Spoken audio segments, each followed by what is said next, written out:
right before we left, I had a podcast and also a math research meeting. I have another math research meeting this afternoon, and we record these. And the last one actually is on YouTube. You can find it on my channel, Robert Edward Grant. But basically, we had this well-known astrology specialist and astronomy specialist. And so I was starting to show him, because you remember in Codex, my television show, we just finished filming Codex season 2. You might remember that we discovered on the walls of the Great Pyramid petroglyphs, right? That included the cow and the bull, right? On the north wall, included the face of a king and a lion and an alien head, as well as a Eye of Ra on the west wall. And then on the east wall, there's a woman shooting an arrow at an eagle while riding the back of a Pegasus, a flying horse. And then on the other wall, the south wall, there's a water scene, and you can see snakes all over it and what looks like DNA as well. And so I showed this to this group that was on this call, and one of the people, this astrology specialist, Robert James Comber is his name, he says to me, he says, you realize that each of those things you just pointed out are part of the astrological symbols of the Decan of astrology. And I said, I'm not familiar with the Decan. And he said, well, yeah, you probably are. You just don't know it by name. And he said, it's the same as the Dendera zodiac. So the Dendera zodiac includes all of the other constellations. So during the Ptolemaic period, there were 48 astrological constellations that were known and used. The 48 were the 12 that we know that are along the plane of the ecliptic of the precession of equinox. So that would be like Taurus, Gemini, Leo, right? Cancer, Sagittarius, all these ones that we know so well. But in addition to that, there are 3 subsets within each of those 12 constellations of Taurus, and et cetera. So within Taurus, there are 3 subsets that give greater specificity. So the Egyptian calendar year was 360 days, and they broke it down into 10-day segments. So within Taurus, there were 3, and the 3 were Eridanus, right? Orion, and Ostrega. So these 3 constellations are directly associated with the specifics of the Taurus constellation. So depending on where you're born, you actually have different characteristics that tie to Taurus plus Orion, Taurus plus Eridanus, Taurus plus Ostrega. Now, this is true for all the constellations. So one of those is also Scorpio, and under Scorpio has Ophiuchus, which many believe to be the 13th constellation, right? Ophiuchus is the serpent bearer. So he points this out to me. He says, all of these symbols that you have on the walls that you've identified, they're matching in the exact order the position of the Decan of astrology. And I was like, what? You've got to be kidding me. So we start looking at this chart, and the chart shows that on the wall for Aquarius, right? So on the east wall, where the woman's riding the Pegasus, if you look at the chart of the Decan, it's Pegasus, and then you have next to it Delphinus, who's the woman shooting the arrow. The arrow is Sagitta, and the eagle that she's shooting it towards is the Aquila, and they're all in the right order, right, of the Decan. And so I was like, wait, what? So this is like a calendar on the walls. And then we realized that from this calendar, we could fill in the blanks because we could see all of the constellations that had been etched as petroglyphs into the walls with a very light etch. They're all over all 4 walls, and we were able to fill all the gaps. And we've identified now about 40 of the total 48 constellations on the walls in the exact correct positions. In my show Codex, remember, I found this encryption. Alan Green and myself together found this encryption, which was showing that if you look at the horizontal lines in the Vitruvian Man, this is the famous illustration by Leonardo da Vinci, probably the most iconic that represents mankind.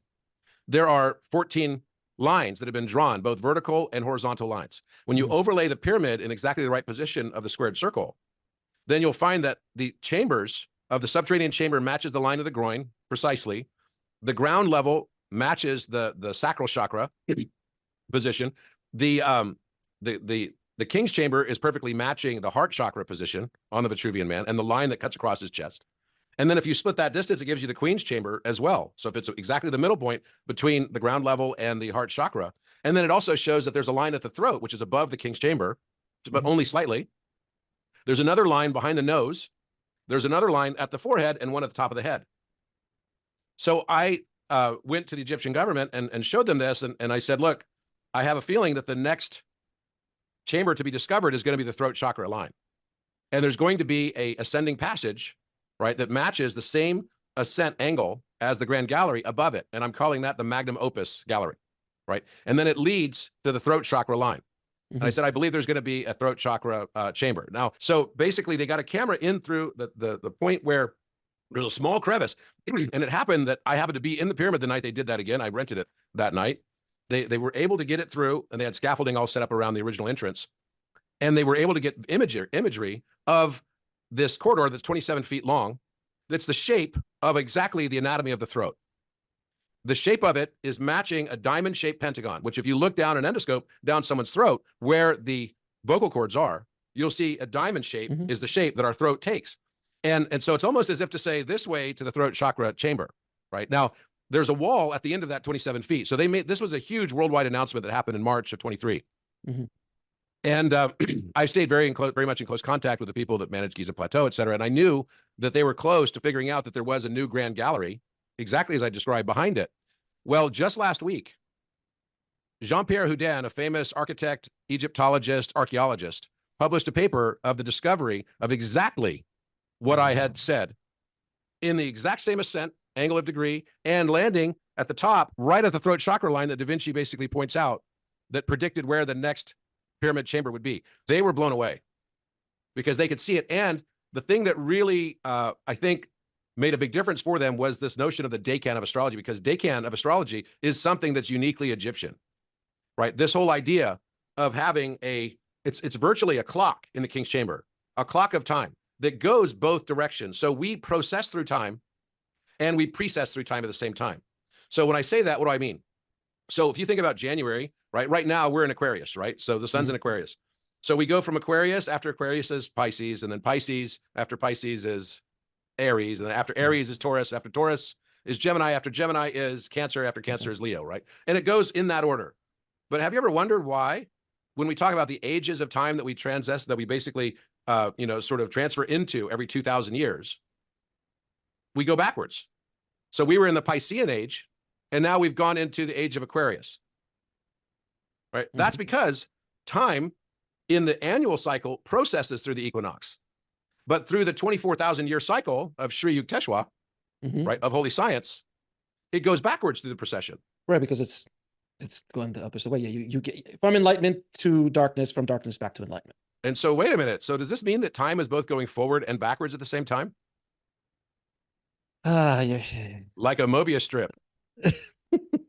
So this is where the head starts to hurt. Every time I talk to you, my head hurts, sir. Well, that's what I said. Make sure way. you bring some like wet wipes to clean up, because that's amazing. No, seriously, we think time is linear. Right. We have no evidence that it's only linear. If I shoot a photon into the edge of the solar, into the edge of our universe, in theory, the toroidal shape of the universe should bring that photon back around to where it started, like a boomerang. It'll take billions of years, but it should happen that way. Are we in a time torus that is like a Klein bottle? You know what a Klein bottle is? I do not.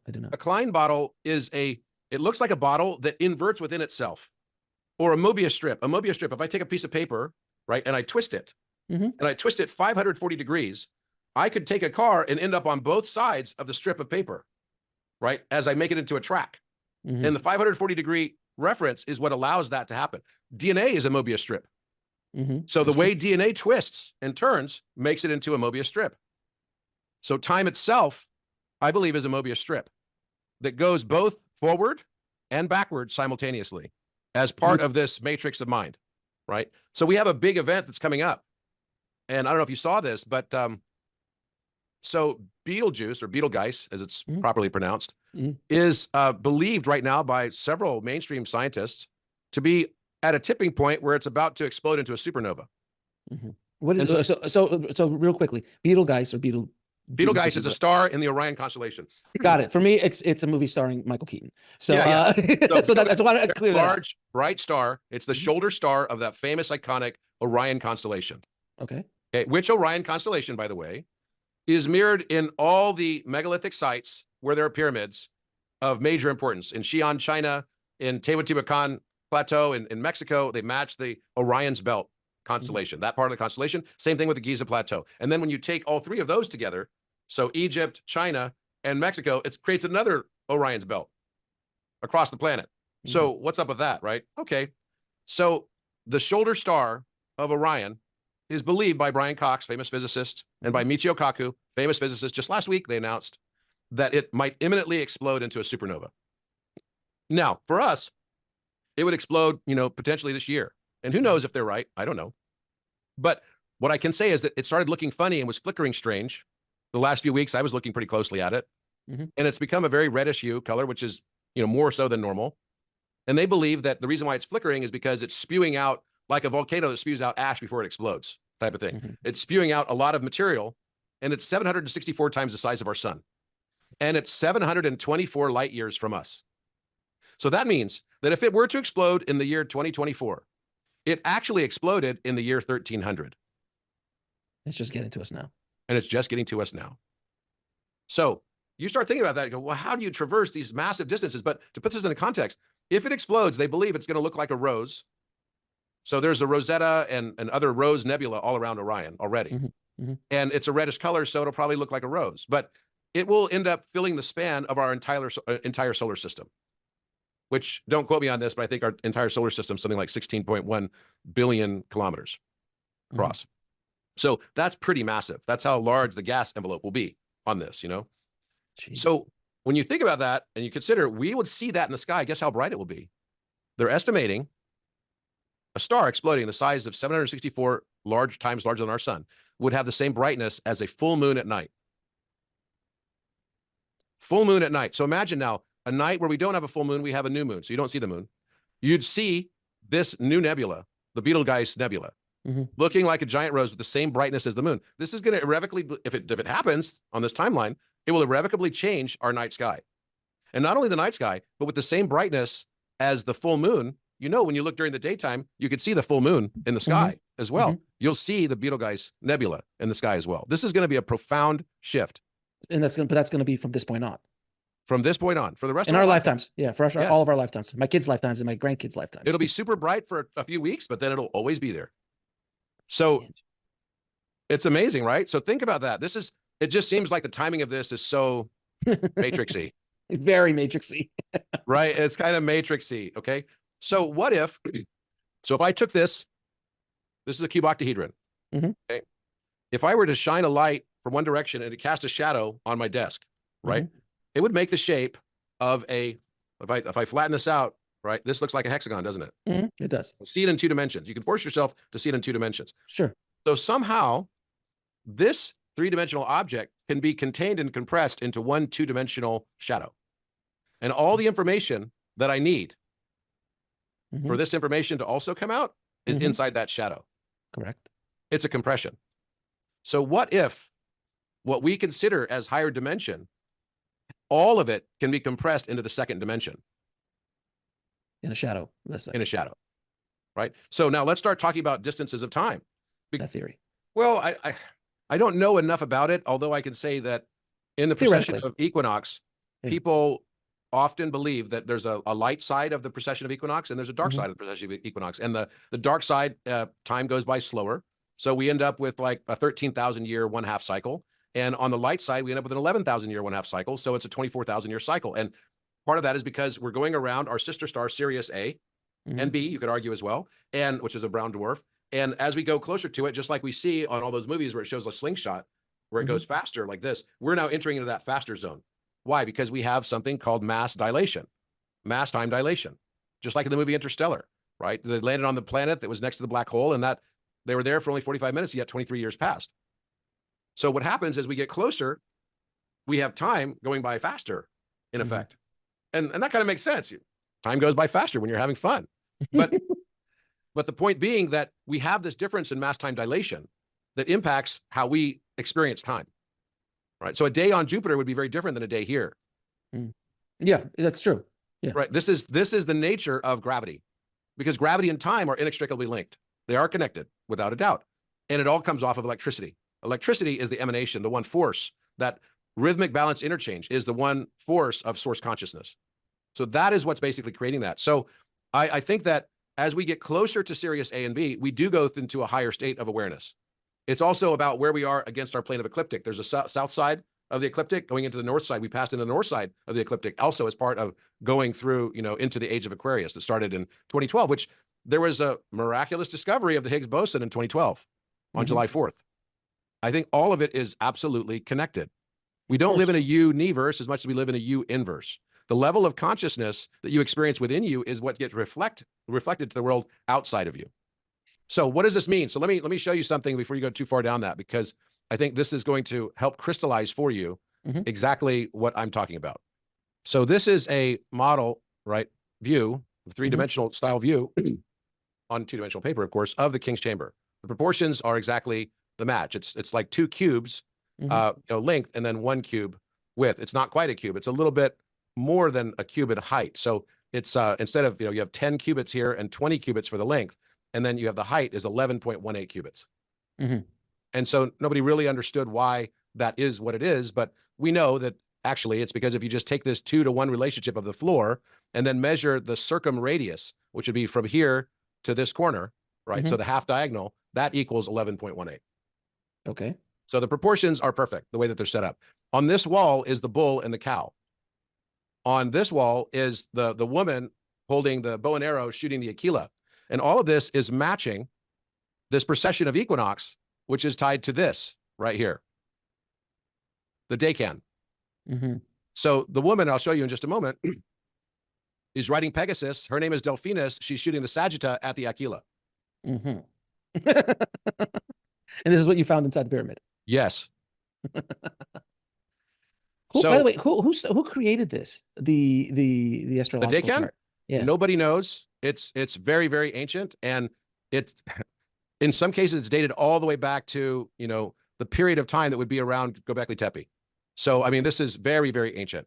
So for example, this is an image of the bull that's etched into the wall, and you can see from my cursor right here as I trace it. Yeah. Right. It's two horns.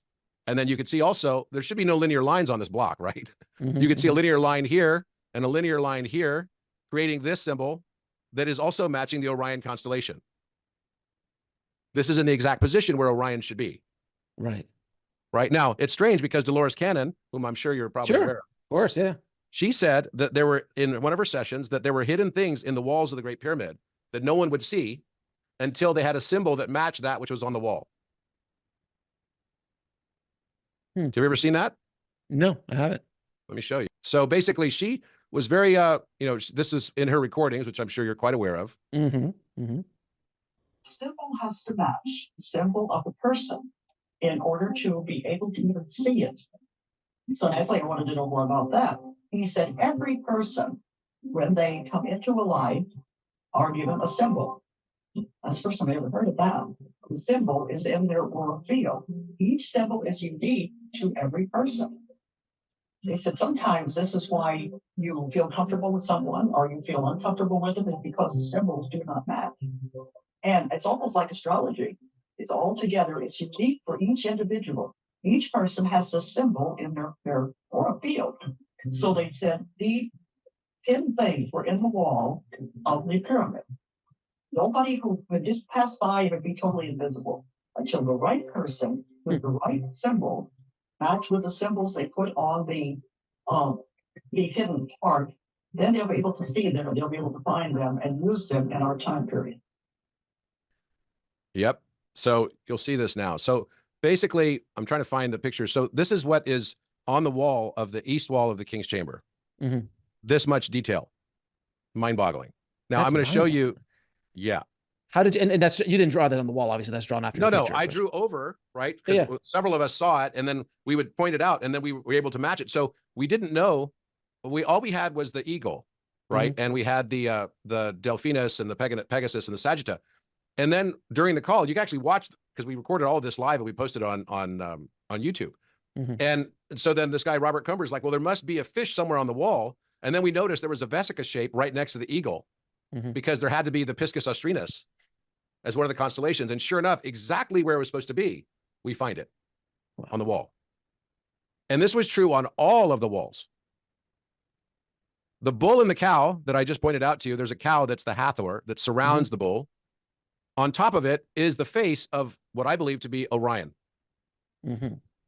This is exactly where the Orion constellation is, and Orion represents the throat chakra. The bull represents the throat chakra. And there's the DNA. And there's the DNA, precisely. And so you could look at the entire Giza Plateau as part of this. And this is all new. Nobody's seen this. So this is the entire Nile Valley going and outflowing into the Mediterranean, which is creating a lotus flower. And along the way, each of the temples that are all temples erected to the same god, Osiris, they're all just different chakras of Osiris with different musical notes in exactly the right positions in both a male and female form of them, forming a total of 24. Wow. And the Giza Plateau is the throat chakra. It is managed by the bull. That's why the original name of the Giza Plateau was Ras Tau, which is Taurus backwards. Sure. And Well, Orion is the exact constellation that is the one responsible for the throat chakra. So the throat chakra is here, and the shape of the pyramids determines the musical notes that they represent. So the pyramids, when you take the slope angle of the Great Pyramid, which is very specific, 51.8539 degrees, the slope angle of the Khafre Pyramid is 53.13 degrees, and the slope from Menkaure is 51.34. We're led to believe that it's because of, you know, we had a father, a son, and a grandson who were building pyramids themselves. But why would the grandson, he squandered his fortune, so he made a small pyramid for himself? It doesn't really make sense. right. Of course. And then when you Well- realize that actually they're musical notes, and they're an A major chord that literally goes da, da, da, da, that's the sound of Giza. Mm-hmm. It's a perfect chord relationship that each of the slope angles are based on the height of the pyramid versus its 1/2 base. And that determines the musical interval in music. And this is exactly what we've found. And now it's not only related to those pyramids, but by the way, we've extended it to include pyramids outside of Egypt. I just got back from Mexico. I was measuring all the pyramids, and they're all matching the same convention of mathematics and music. And we just show you what we've got, right? So I'm going to try to give a better annotation here, I guess. So you can see here the bull, Mm-hmm. Yeah, I can see that there. Yeah. right? Mhm. Okay. Just like I drew, like that, right? And then Mhm, it's got this symbol, which by the way is matching my logo, Yeah, I was about to say that. I was like, that's very I mean, I guess there's which no I copyright. didn't even know, right? I had no That's what- clue of. But look, there's Mhm. also another cow right here, and you can see its horns, and this is the Hathor, Mhm. right?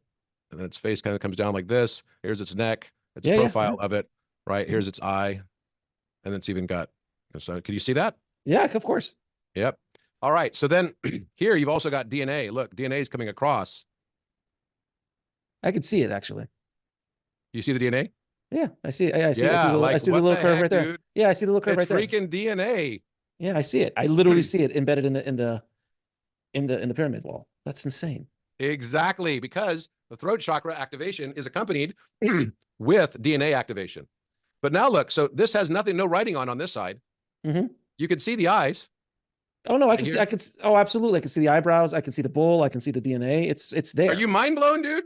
No, it's insane. It's absolutely insane that you were able to find this, see it, and then identify it and map it the way you've mapped it is absolutely remarkable because it's been sitting in front of everybody's eyes for at least 100, how long ago did they find this Thousands. thing? Yeah.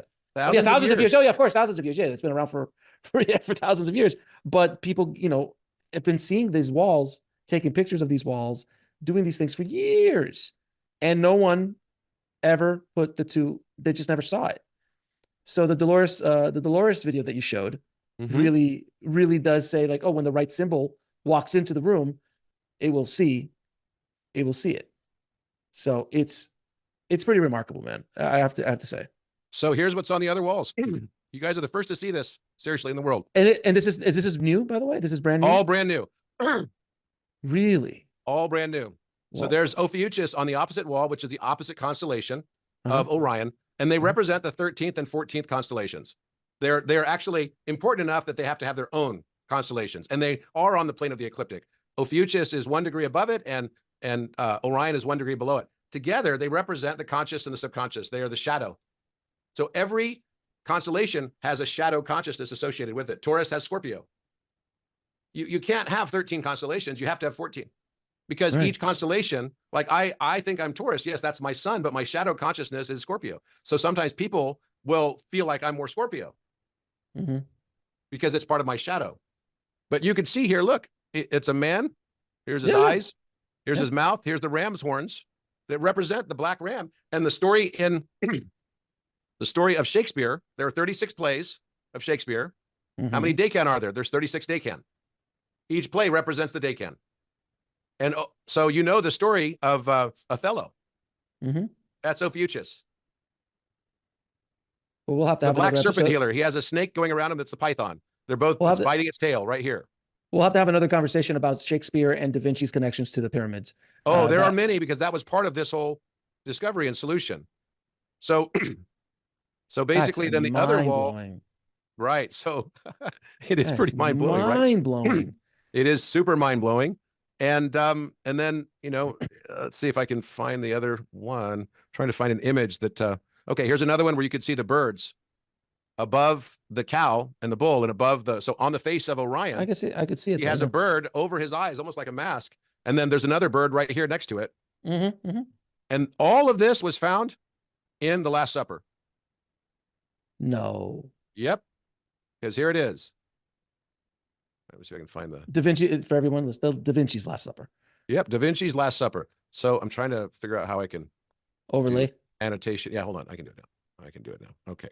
So I'm going to draw this on here. If you look closely, you'll see a cow on the right wall on the exact same spot.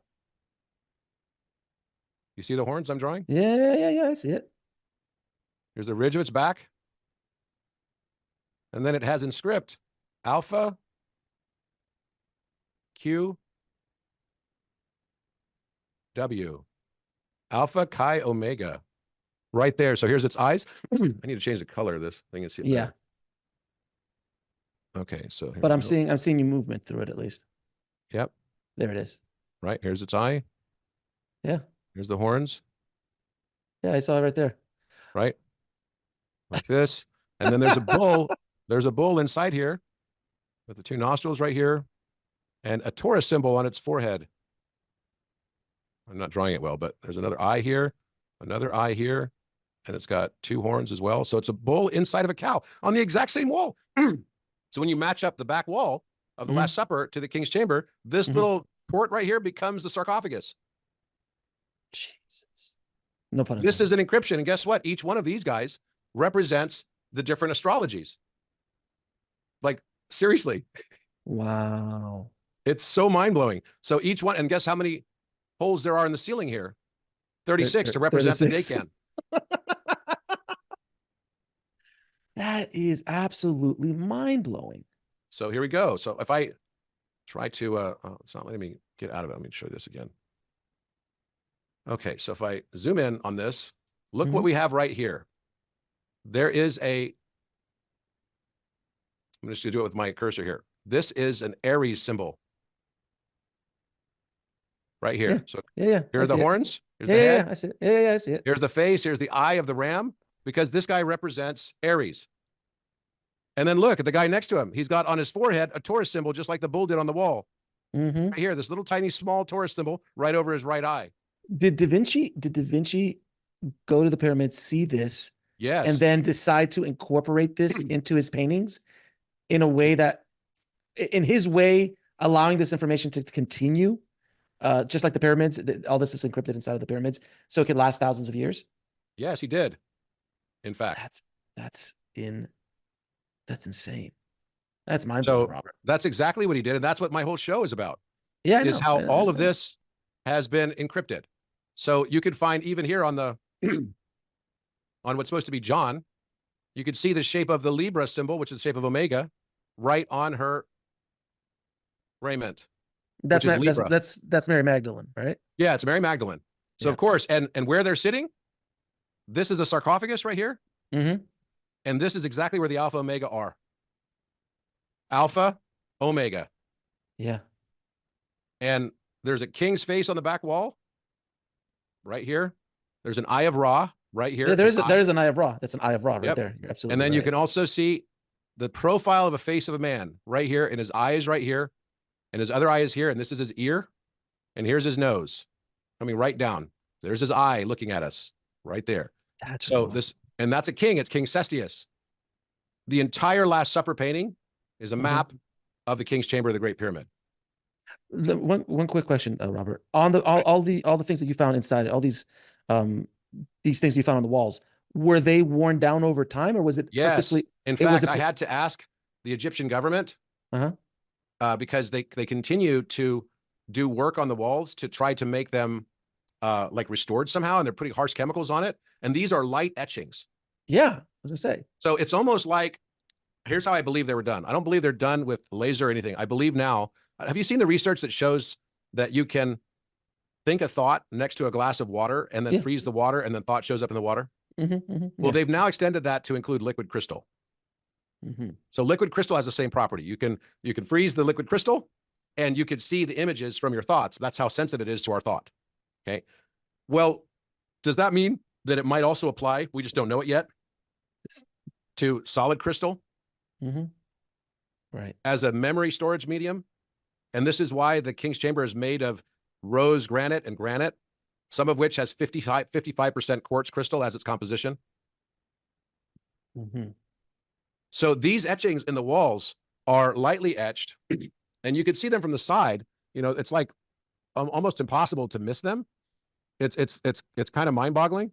That no one But- has, no one saw this before. No one saw this before. So you're getting the first, right? No, but like nobody saw this period before. That's right. Nobody saw this period before. So there's an alien head right on the wall right here also, and they're all overlaid on top of each other. You see this An alien eye? head.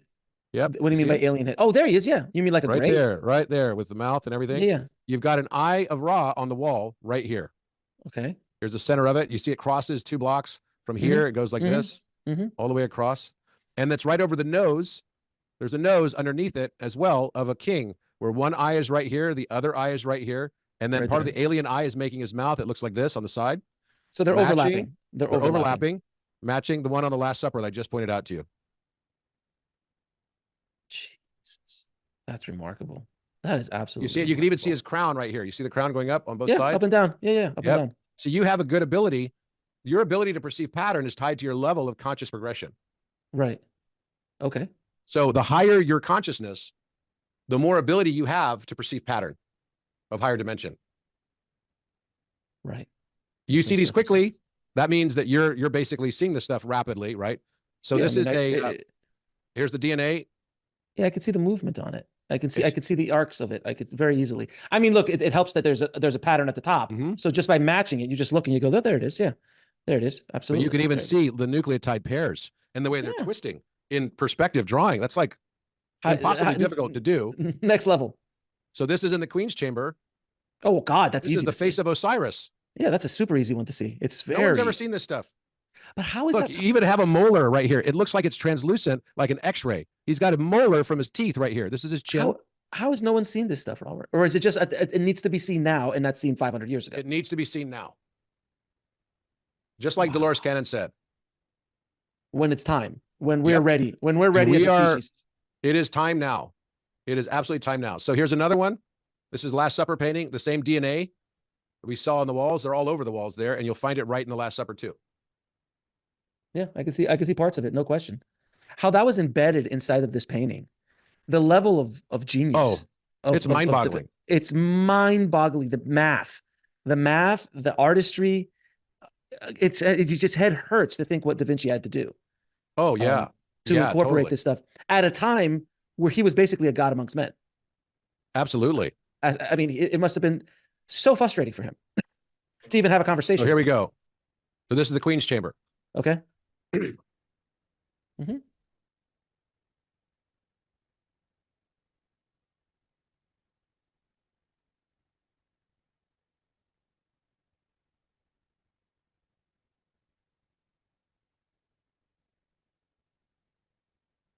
You can even see his vertebrae.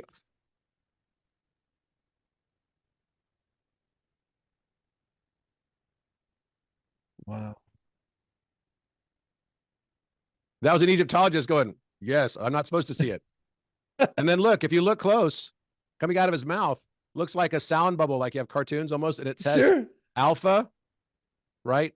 Om, Mhm. right? So it's alpha, omega, mu, backwards, which, by the way, is part of the Arcturian language. And Greeks basically got it. This is not what we think of as Greek. It way predates it. Alpha, omega, mu, Om. So he's literally breathing out of his mouth. It's got like little The things sound around of the the bubble. universe. The sound of Yep, the universe. The sound of the universe. So of course, this is, super new. No one knows about this. So And- literally, Egyptologists had never seen this before you. That's brought right. it to them. And what did they do? Like seriously, they've been in there 1,000 times, and they're just going, "Wait a minute, what?" yeah. So this is Essentially. Menkaure pyramid. Where's And that this Macari is- period? Which one is that? The third pyramid, and Okay. it has the Garden of Eden scene inside of it, and the flaming sword over the tree of life, which is the staff of Hermes right here. And Oh you'll my see, God. right, there's a staff that's a sword coming down and two snakes going around it. And the tree is right here. This is the base of the tree. This is the trunk of the tree. Here, look.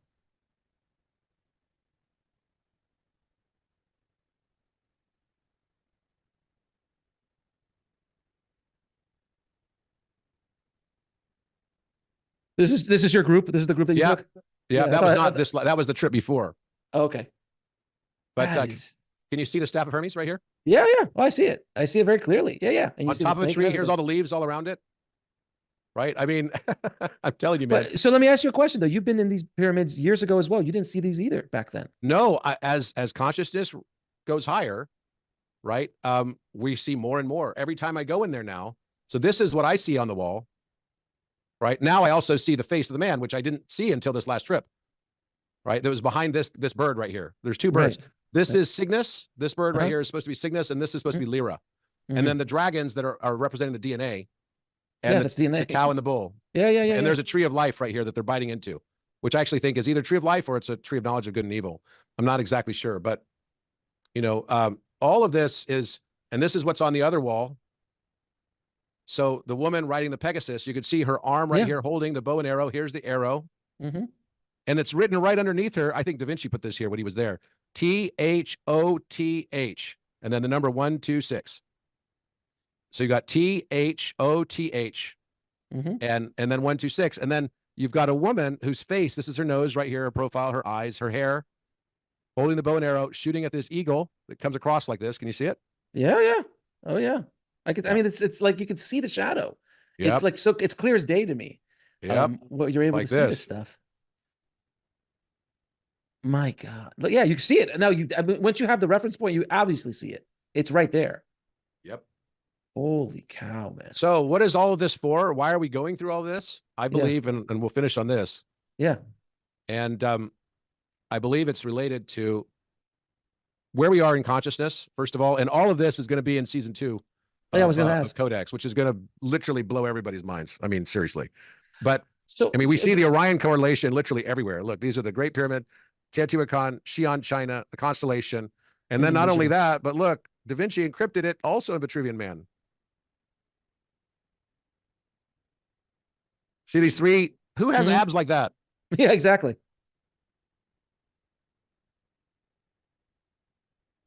Three diamonds.